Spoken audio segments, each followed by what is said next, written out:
ಪ್ರಭು ಯೇಸುವಿನಲ್ಲಿ ಅನುಗ್ರಹಿತರಾದ ಪ್ರಿಯರೇ, ಬಹಳ ನಿರೀಕ್ಷೆಯಿಂದ ಪ್ರಾರ್ಥನೆಯಿಂದ ನಮಗೆ ಈ ದಿನವನ್ನು ಪ್ರಾರಂಭಿಸೋಣ. ನಾವೆಲ್ಲರೂ ಈ ದಿನ ಆರಂಭಿಸುವುದು ದೇವರ ವಾಕ್ಯವನ್ನು ಆಲಿಸಿ. ರೋಮನರಿಗೆ ಬರೆದ ಪತ್ರ 9ನೇ ಅಧ್ಯಾಯ 6ನೇ ವಾಕ್ಯ. ದೇವರ ವಾಗ್ದಾನ ವಿಫಲವಾಯಿತೆಂದು ನಾನು ಹೇಳುತ್ತಿಲ್ಲ ಪ್ರಿಯರೇ, ಹಾಗೆ ಆದರೆ ದೇವರ ವಾಕ್ಯದಲ್ಲಿ ಜೀವನವನ್ನು ಸಮರ್ಪಿಸಿ ಆ ವಾಕ್ಯವನ್ನು ವಿಶ್ವಾಸದಲ್ಲಿ ಸ್ವೀಕರಿಸಿ ಪ್ರಾರ್ಥಿಸಿ ಆರಂಭಿಸುವ ನಮ್ಮ ಒಂದೊಂದು ಜೀವನವು ಒಮ್ಮೆಯೂ ಪರಾಜಯ ಪಡುವುದಿಲ್ಲ. ಕಾರಣ ಅದು ದೇವರ ವಾಕ್ಯದಲ್ಲಿ ಆಗಿದೆ. ನಾವು ಆಶ್ರಯಿಸುವುದು. ನಮಗೆ ಒಂದು ನಿಮಿಷ ಪ್ರಾರ್ಥಿಸೋಣವೇ? ಪ್ರಭುವೇ, ಈ ದಿನ ಆರಂಭಿಸುವಾಗ ದೇವರ ವಾಕ್ಯದಲ್ಲಿ ಆರಂಭಿಸುತ್ತಿದ್ದೇವೆ. ಹೀಗೆ ದೇವರ ವಾಕ್ಯದಲ್ಲಿ ಜೀವನವನ್ನು ಪ್ರಾರಂಭಿಸುವಾಗ ಬಹಳ ಸಂತೋಷ, ಅದಕ್ಕಿಂತ ಹೆಚ್ಚು ವಿಶ್ವಾಸದಲ್ಲಿ ನಿರೀಕ್ಷೆಯಲ್ಲಿ ತುಂಬಿದ್ದೇವೆ. ಈ ಶುಶ್ರೂಷೆಯಲ್ಲಿ ಭಾಗವಹಿಸುವಾಗ ಎಲ್ಲರನ್ನೂ ಅವರ ಕುಟುಂಬವನ್ನು ವಾಕ್ಯದಲ್ಲಿ ಸಮರ್ಪಿಸಿ ಪ್ರಾರ್ಥಿಸೋಣ. ನೀವು ಇಂದು ಮಾಡಲು ಇರುವ ಎಲ್ಲ ಕಾರ್ಯಗಳು, ನಿಮ್ಮ ಭವನದ ಒಂದೊಂದು ಅವಸ್ಥೆಯನ್ನು, ಆರೋಗ್ಯವನ್ನು ದೇವರ ಕರಗಳಲ್ಲಿ ಸಮರ್ಪಿಸೋಣ.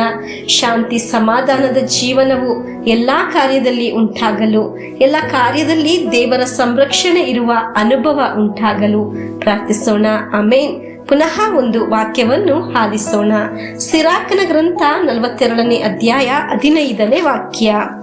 ಸರ್ವೇಶ್ವರನ ಕೆಲಸಗಳನ್ನು ಕುರಿತು ಈಗ ನೆನಪು ಮಾಡಿಕೊಳ್ಳುತ್ತೇನೆ, ನಾನು ಕಂಡ ಸಂಗತಿಗಳನ್ನು ವಿವರಿಸುತ್ತೇನೆ. ಸರ್ವೇಶ್ವರನ ವಾಣಿಯ ಪ್ರಕಾರ ಆತನ ಕಾರ್ಯ ನೆರವೇರಿದೆ. ಸೃಷ್ಟಿ ಸಮಸ್ತವು ಆತನ ಆಜ್ಞೆಗಳನ್ನು ಅನುಸರಿಸುತ್ತವೆ. ಪ್ರಿಯರೇ, ನೀವು ವಾಕ್ಯದಲ್ಲಿ ಜೀವನವನ್ನು ಪ್ರಾರಂಭಿಸುವಾಗ ದೇವರ ಕಾರ್ಯಗಳು ಪ್ರಾರಂಭಿಸುತ್ತದೆ. ದೇವರಲ್ಲಿ ಇರುವ ಸಂತೋಷ, ದೇವರ ಸಂತೋಷ, ದೇವರ ಶಾಂತಿ ಸಮಾಧಾನ ನೀವು ಅನುಭವಿಸಲು ಪ್ರಾರಂಭಿಸುತ್ತೀರಾ. ಹಾಲೆಲೂಯಾ. ದೇವರಲ್ಲಿ ಇರುವ ನಿರೀಕ್ಷೆ, ದೇವರ ನಿರೀಕ್ಷೆ ನೀವು ಅನುಭವಿಸಲು ಪ್ರಾರಂಭಿಸುತ್ತೀರಾ. ಕಾರಣ ಪ್ರಭುವಿನ ಕಾರ್ಯಗಳು ವಾಕ್ಯದಲ್ಲಿ ಆಗಿದೆ, ನೆರವೇರುವುದು. ಆಮೇನ್. ದೇವರ ವಾಕ್ಯವು ಒಮ್ಮೆಯೂ ಪರಾಜಯ ಪಡುವುದಿಲ್ಲ. ಈ ಎರಡು ಕಾರ್ಯಗಳಲ್ಲಿ ನಮ್ಮನ್ನು ನಾವು ಸಮರ್ಪಿಸಿ ಪ್ರಾರ್ಥಿಸೋಣ. ಆ ವಾಕ್ಯವನ್ನು ಹೀಗೆ ಪ್ರಾರ್ಥಿಸುವಾಗ, ನಾವು ಒಂದೊಂದು ದಿನ ಜೀವನವನ್ನು ಪ್ರಾರಂಭಿಸುವಾಗ ನಮ್ಮ ಜೀವನವನ್ನು ದೇವರಾದ ಕರ್ತರು ಅದ್ಭುತಕರವಾಗಿ ಸಲಹುವ ಅನುಭವ ಉಂಟಾಗುತ್ತದೆ. ಹಲ್ಲೆಲೂಯಾ. ನಮ್ಮ ಜೀವನದ ನಷ್ಟಗಳು, ಪರಾಜಯಗಳು, ಕೆಡುಕುಗಳು ಪೂರ್ಣವಾಗಿ ನಮ್ಮನ್ನು ಬಿಟ್ಟು ಹೋಗುತ್ತದೆ. ನಾವು ದೈವಿಕವಾದ ಸಂರಕ್ಷಣೆಯಲ್ಲಿ ಜೀವಿಸಲು ಪ್ರಾರಂಭಿಸುತ್ತೇವೆ. ನಮ್ಮಲ್ಲಿ ಒಂದು ಅನುಗ್ರಹಗಳು ಬಂದು ಸೇರಲು ಪ್ರಾರಂಭಿಸುತ್ತದೆ. ದೇವರ ವಾಕ್ಯದಲ್ಲಿ ಆಗಿದೆ, ದೇವರ ಕಾರ್ಯಗಳು ನೆರವೇರುವುದು. ಆಮೇನ್.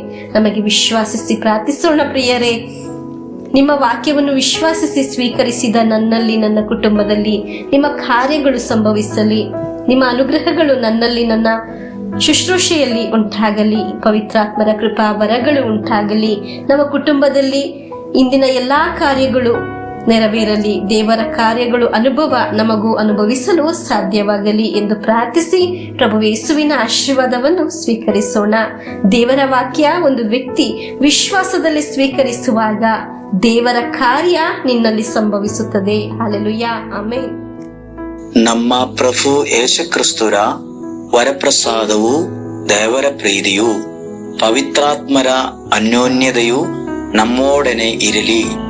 ರೋಗಗಳಿಂದ, ಅಪಘಾತದಿಂದ, ದುರ್ಮರಣದಿಂದ, ಅಗಾಲಿದ ಮರಣದಿಂದ, ಅಸೂಯೆಯಿಂದ, ಮೋಸೆ ವಂದನೆಯಿಂದೆല്ലാം ದೇವರು ನಮ್ಮನ್ನು ಸಂರಕ್ಷಿಸಲಿ. ಹಾಲೆಲೂಯಾ. ಆಮೇನ್.